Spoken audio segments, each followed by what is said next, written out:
I'll try to get through this without breaking down. It's still kind of chilling to think about. Around the time I was 19, I was deployed to Iraq.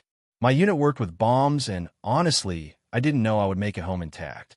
About halfway through my tour, the Red Cross notified my unit that my father was terminally ill. Within a week, I was on a plane back to the States. Now, my dad being ill was something I'd grown used to. He was strong, though, and I never expected to actually lose him. I lost my mother when I was 7, and my father's lungs had collapsed shortly before then. He was on oxygen and needed a wheelchair to go anywhere. Medication by the handfuls were needed every few hours. He gained weight from limited movement, developed diabetes, and had already beaten cancer once. I never expected to lose him, and he wasn't the type to ever give up. I arrive home, head to the hospital, and he assures me he's fine and they're overreacting. I visit him every day I'm there, but he tells me he'll be fine by the time I get home for good. I reluctantly go back overseas. I call his hospital whenever I have a few minutes of free time, and we're near a call center. My deployment finishes, and he kept his promise. He comes home from the hospital because he says he doesn't want to die there. He gets worse and goes back. The family all visits, but we know he isn't improving. One day I'm at home, and the phone rings. It's an unknown number, so I don't answer. It goes to the answering machine, and a very raspy voice mumbles, "Call the hospital." It's my dad. I grab the phone, but he already hung up, so I call. They tell me he's been intubated for the past couple hours, and he just started going into cardiac arrest.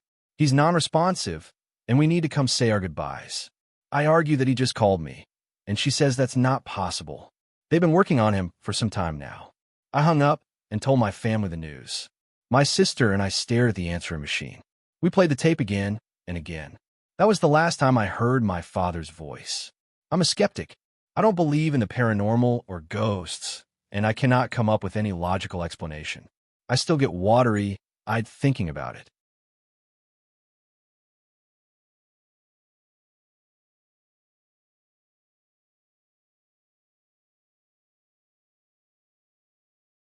A few weeks ago, my girlfriend and I were sleeping together when I woke up to her saying, "What are you doing?" She sometimes talks in her sleep, but this sounded so coherent and urgent that it jolted me awake, and I asked what she was talking about. She then woke up and said she thought she saw someone at the end of the bed. Thinking it was just a dream or semi-awake hallucination, we thought nothing of it and went back to sleep. About an hour later, I woke up and saw someone standing on the bed with the sheets wrapped up and twisted to their neck. I didn't know what to do, but the first thing that came out of my mouth was, "What are you doing?" My girlfriend then woke me up. I'd been dreaming the exact same thing that she did, and said the exact same thing.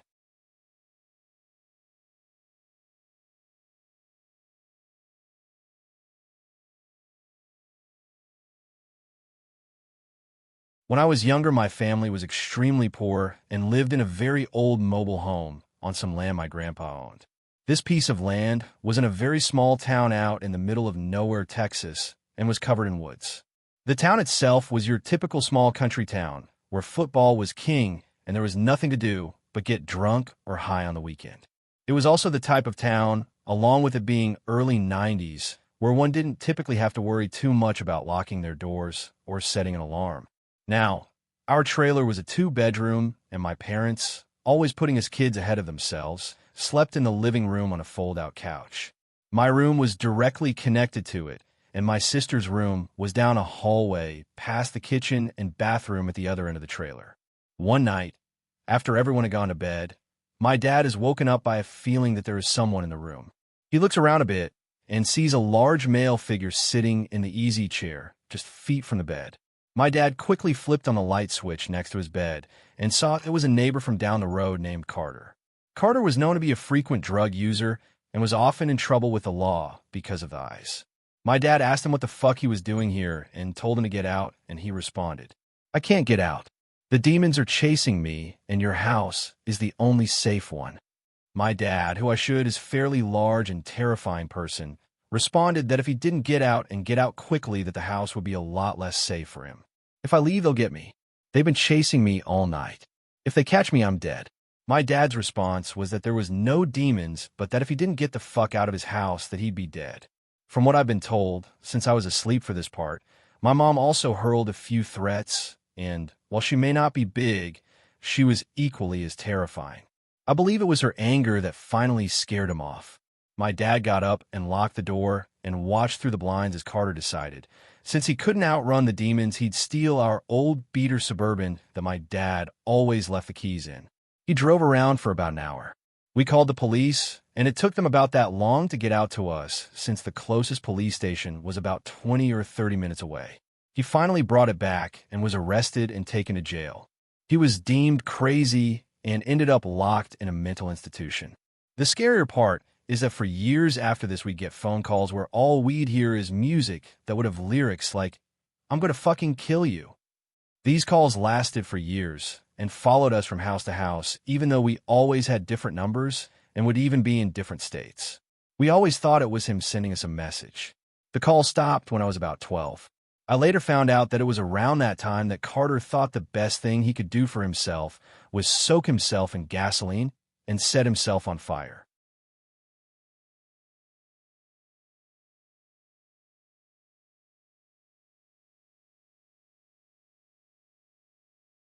This happened to a friend of mine. She told me about it a year or so ago. We'll call her Minji. Minji is in her late 20s and works as an English tutor in South Korea. One evening, a few years ago, she was tutoring a high school boy. They were up studying pretty late, and the buses stopped running. Being a long way from his house, the boy asked if he could crash on her floor overnight and get the first bus the next morning. Minji was very reluctant, because inviting a teenage male student to stay the night didn't sound like a great idea. But he was begging her, and eventually she relented. They went back to her one-room apartment, and she got into the bed, while he laid a blanket out on the floor, and they both fell asleep. A few hours later, at maybe 2 a.m., the boy wakes Minji up. "I'm really hungry," he says. "Let's go get some food." Minji opens her eyes and looks up at him in disbelief. "Food? Now? It's 2 a.m. Go back to bed." But the student insists, "No, I'm so hungry. Let's eat something now." She tells him that there's some ramen in the kitchen, and he can fix himself some. This doesn't satisfy him. He doesn't want ramen. There's a 24-hour place just down the road. Let's go there. Eventually, after several minutes of persuasion, the boy gets Minji to come with him to the restaurant. They leave the apartment and head out. As soon as they're on the street, the boy turns to Minji and says, "I'm not hungry. I woke up in the middle of the night and looked under your bed. There's a man sleeping there." They call the police and discover that a homeless man had been living in Minji's apartment, sleeping under her bed for over 2 months. The boy only saw him because he was lying on her floor, so had a clear view under the bed. The police arrested the man, and thankfully there were no other issues, but that's by far the creepiest thing that's ever happened to anyone I know.